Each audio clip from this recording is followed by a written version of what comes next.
Hey guys, welcome to the Troy Gramling podcast. As always, I truly enjoy the opportunity to get to hang out and learn together. We're talking about life, love, and leadership. Basically, we're talking about how to be successful in order to do what you were created to do something of significance. There's a lot of different skills that we need in a lot of different environments. And I thought it'd be fun to do a podcast where we talk about those different ideas in series. So we've talked about leadership, we've talked about relationships. Now we're talking about communicating, not just having something to say, but saying something in such a way that it moves people. Communication. And we're looking at some of the greatest speakers, at least in the last several decades. Now, I want to encourage you, if you haven't already, be sure and subscribe. We're on all the major platforms as well. A video version is up on YouTube every Thursday. That's when we drop. Today, we're going to look at President Barack Obama. And we're going to look at the speech that he gave in 2008 on the election night when he found out that he won. Now, it was an incredible win, first of all, because he came out of nowhere and he beat in the Democratic primary Hillary Clinton. That's kind of who everybody thought was going to win. And then he was the first African-American president. So it was a historic night, and this is a historic speech that I want us to look at. Before we get started, I do want to mention I'd love the opportunity to do one of these podcasts live stream. In other words, do it live so we can interact, so that you can ask questions and we can actually learn together. There's no doubt about it. President Barack Obama was an incredible orator, I guess he still is, and an amazing motivator. So we're not going to take a lot of breaks. We're going to listen to a lot of his speech, because I think as you listen, you're going to hear him talk about and express many of the ideas we've talked about. And the first one is managing expectations, right? If you want to give a vision to people, you want them to move from point A to point B. It's kind of like if I'm going to grab my family together and we're going to talk about going to the beach, then I want to manage expectations. What's in their mind, right? When I say go to the beach, are they thinking the ocean? Maybe I'm just going to the pond down the road in Arkansas that I grew up on, right? That's got a beach as well. So if they're thinking ocean and I'm just taking them to a small pond or lake, they're going to be mightily disappointed. And the same thing is true in every avenue of life. Because in our minds, we know what we're talking about. The problem is, if we don't manage expectations, then they have perceptions, and perceptions are reality. You know, I'm often when I'm casting vision with our congregation and talking to them about where we're going to go and what we're going to do, I have to manage their expectations or their perceptions so that they aren't disappointed. And they're not expecting something to happen that's not going to happen. And we see that with our president right off the bat when he is called up and discovered, of course, that he has won and he is the next president of the United States. So let's listen. There will be setbacks and false starts. There are many who won't agree with every decision or policy I make as president. And we know the government can't solve every problem. But I will always be honest with you about the challenges we face. I will listen to you, especially when we disagree. And above all, I will ask you to join in the work of remaking this nation. So did you notice right off the bat, he sets the expectations, right? He says things are going to be challenging, right? Because, and again, this is really wise because this is a historic night. I mean, everybody's excited. I think even the folks who voted against him, because this is our first African-American president, are disappointed maybe that their guy didn't win, but they are excited for the country. So with that comes tremendous expectations. And for those of you who were alive at the time, know we were coming out of a financial disaster right at the end of the last president's term. We had banking, we had all kinds of issues. And so things weren't that good financially. And now we've got this historic night.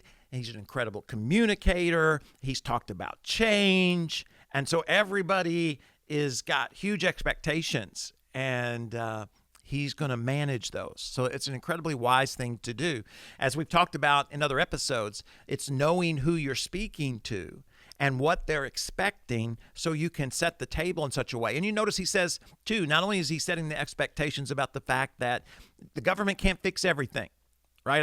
I'm not the Messiah, okay? I can't fix everything. But he also says we're not going to agree about everything, right? There are going to be some things. I know right now we're all celebrating, but there are going to be some things that I want to do that you're not going to want me to do, that you're going to disagree with. And again, that allows him to always go back and say, hey, remember, I talked about those things. I talked about the problems we were going to face. I talked about there were going to be times when we disagreed. I talked about, but in those moments, I'm going to hear you, and I hear you. And then he can go on to what he's hearing his opposition say. And so, again, just encourage all of us, no matter whether we're speaking to a giant group of people or a small group of people, as we've said in the past, know who you're speaking to so you can know what their expectations are. What are they hoping is going to happen, either as a result of your leadership or a result of your speech or a result of the new company or the new church, right? All those things are really important. I remember Steph and I, my wife and I, have been pastors here for 23 years, but I remember the first year. And the first year I came to Potential Church, I came from Arkansas, which is the Bible Belt, which is the South. And so people had a certain expectation of what I was going to bring, especially those who might not have liked the leadership at the time. That he's going to bring the Bible Belt mindset. He's going to dress a certain way and speak a certain way and talk a certain way. And I knew that the more they got to know me, those folks might not like what they discovered simply because I wasn't who they thought I was. So I tried early on the best that I could to manage those expectations. Not of who they thought I was, but who I really was. Because if you don't manage expectations, then you get caught up in them. And a lot of parents do, and a lot of managers do, and a lot of leaders do in every aspect, where all of a sudden now I'm leading according to your expectations instead of the vision or the direction that as the leader or the spouse or the parent that I feel called to go in. So it's important to set those up front. That's not easy to do. But it's important to do. Now, he's going to do what every communicator up to this point has done. He's going to engage the critics. Because remember, he's speaking to the country. Now, not physically. Physically, the people that are there are the people that voted for him and worked for him and did all the things that were necessary for him to win. But this is on TV. This is going to be, coming in January, the new president of the United States. The whole country. And so there's a lot of folks who did not vote for him. Right? They didn't want his policies to be the ones that were implemented. So listen as he speaks to those who disagree with him. In this speech where he's winning, right? It'd be easy to say, nah, I won, you didn't. Right? I'm victorious. But watch what he does. In this country, we rise or fall as one nation, as one people. Let's resist the temptation to fall back on the same partisanship and pettiness and immaturity that has poisoned our politics for so long. Let's remember that it was a man from this state who first carried the banner of the Republican Party to the White House, a party founded on the values of self-reliance and individual liberty and national unity. Those are values that we all share. Now notice, who's he talking about? Well, we know he's talking about Abraham Lincoln, and Abraham Lincoln was what? He was a Republican. And Barack Obama is a Democrat. So I don't want to get into all the politics. That's not why we're doing this. But it's interesting, right? And intentional on his part that he's going to engage those who voted against him, those who are on the other side of the aisle, per se, by talking about how great of one of their, and again, history, right? He's going to pull back into history and talk about a Republican by the name of Abraham Lincoln and the fact that we can all come together and agree that that's a legacy we want to build on. So it's really interesting. Watch as he goes on. And while the Democratic Party has won a great victory tonight, we do so with a measure of humility and determination to heal the divides that have held back our progress.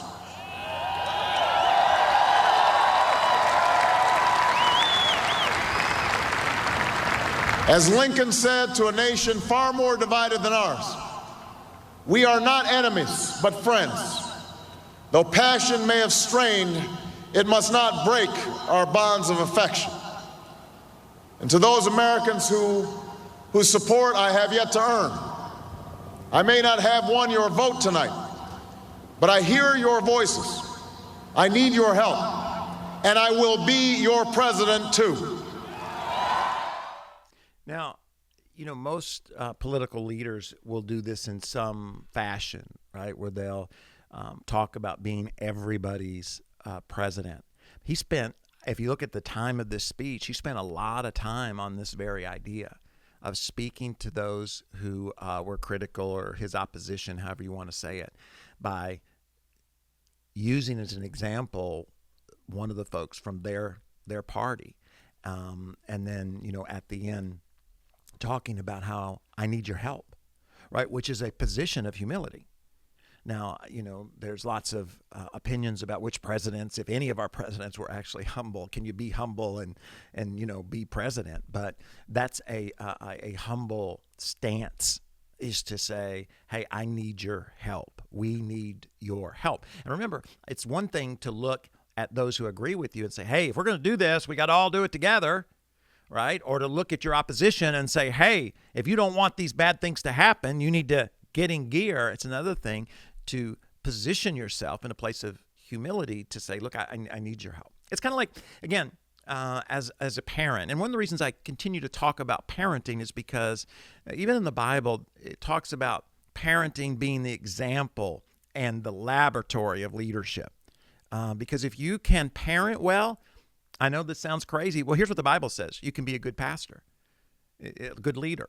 If you don't parent well, the Bible says you're going to struggle to lead. And I think that's true not only in church ministry. I think that's true in business as well. Right? And so it's a very humbling stance to look at one of your children who wouldn't be there without you, right? You've heard that old saying, I brought you into this world and I can take you out of this world, right? To look at that child who can't make a living, who needs you, and say, I need your help.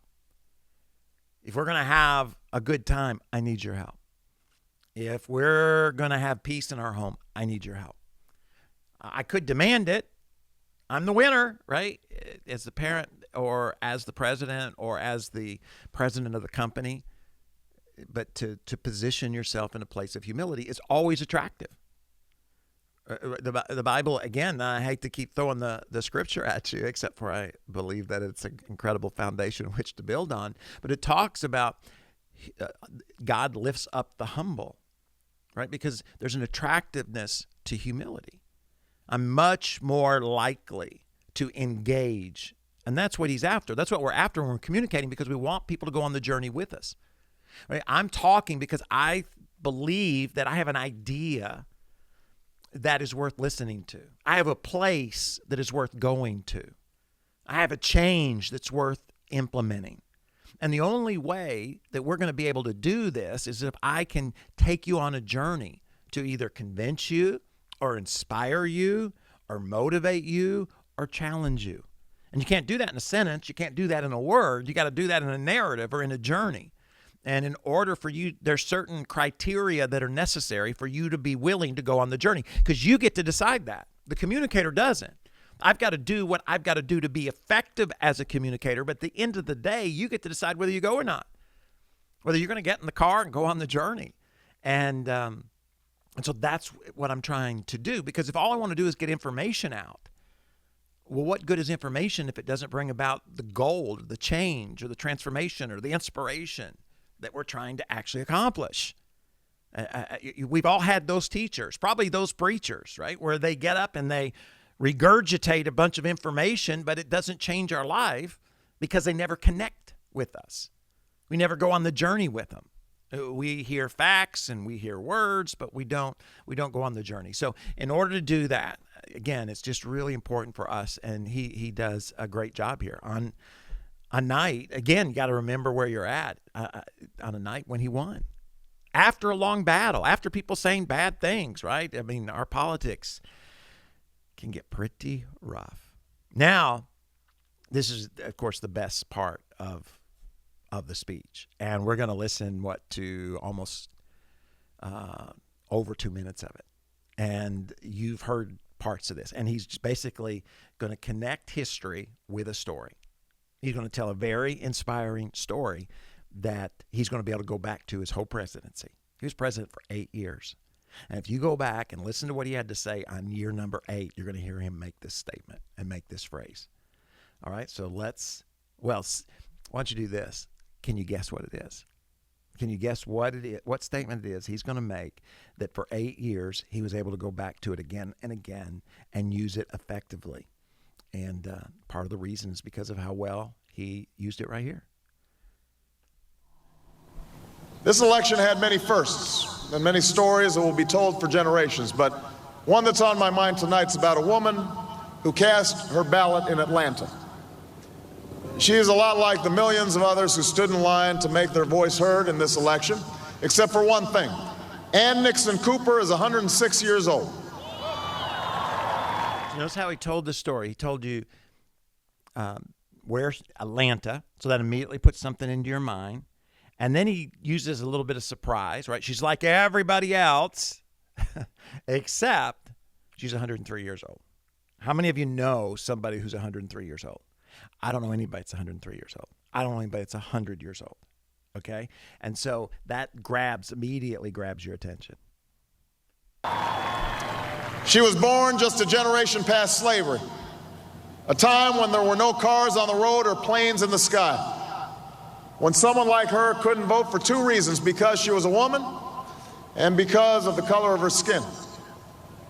And tonight, I think about all that she's seen throughout her century in America: the heartache and the hope, the struggle and the progress, the times we were told that we can't, and the people who pressed on with that American creed, yes, we can. At a time when women's voices were silenced and their hopes dismissed, she lived to see them stand up and speak out and reach for the ballot. Yes, we can. When there was despair in the Dust Bowl and depression across the land, she saw a nation conquer fear itself with a new deal, new jobs, a new sense of common purpose. Yes, we can. When the bombs fell on our harbor and tyranny threatened the world, she was there to witness a generation rise to greatness and a democracy was saved. Yes, we can.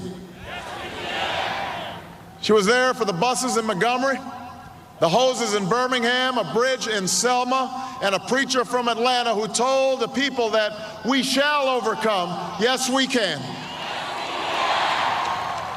A man touched down on the moon. A wall came down in Berlin. A world was connected by our own science and imagination. And this year, in this election, she touched her finger to a screen and cast her vote. Because after 106 years in America, through the best of times and the darkest of hours, she knows how America can change. Yes, we can. Yes, we can. And just a masterful job, isn't it, of not only telling the story, but if you noticed, there's a rhythm to it. And all communication has a sense of rhythm. And that's why I want to encourage you. If you're going to speak publicly, okay, when I say that, you're going to lead a staff meeting or teach a small group on something or speak to a community gathering in some way. If you're going to speak, it's important to listen to yourself, record yourself and listen to yourself, because we all have a sense of rhythm. And it's important to know what your rhythm is so you know when to break your rhythm so as to get attention, right? When you're listening to something and it's kind of the same tone, over and over and over and over and over, and then you speak quietly, or all of a sudden you speed up, or you slow down. Those are all techniques to do what? Garner attention. And again, he's masterful in the way that he tells this story. He gives us just enough details. We don't know we know what city she lived in, but that's all we really know. We know she's 103. And part of that is important. Why? Because those details aren't as important. Was she married? Did she have kids? What subdivision did she live in? Right? And part of it's intentional. Why? Because you had a picture in your mind. I mean, you're listening to a podcast. You didn't see maybe anything. Or even if you're watching us on YouTube, it didn't show any picture of this 103-year-old lady. But I guarantee you had a picture in your mind. We think in pictures. So by giving enough detail that we can see she's 103, she grew up in Atlanta, she's African American, she's been through some difficult challenges, she was there for so many historic events, and you can almost see the smile on her face as she reaches out. And you notice he didn't say mark the ballot, he said touch the screen. So again, that modernize it. He knows who he's speaking to. So he's not just speaking to 103-year-olds. He's speaking, to 21-year-olds. And he wants to be relevant to them as well. And touching the screen, I mean, we all do it. But again, this was 2008. And our communication, again, reveals who we're speaking to. Whether, and when I say who we're speaking to, whether or not we know who they are.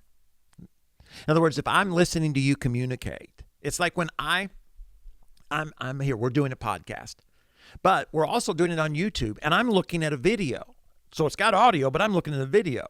And every time I talk about look or see, everybody that's just listening feels distant.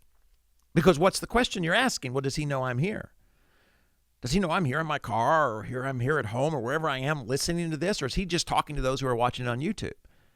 Right? Because that's the way we all are. And so the words that we choose to use are important when it comes to something as simple as she marked on a ballot, or she took out a pen and filled in the square, or whatever.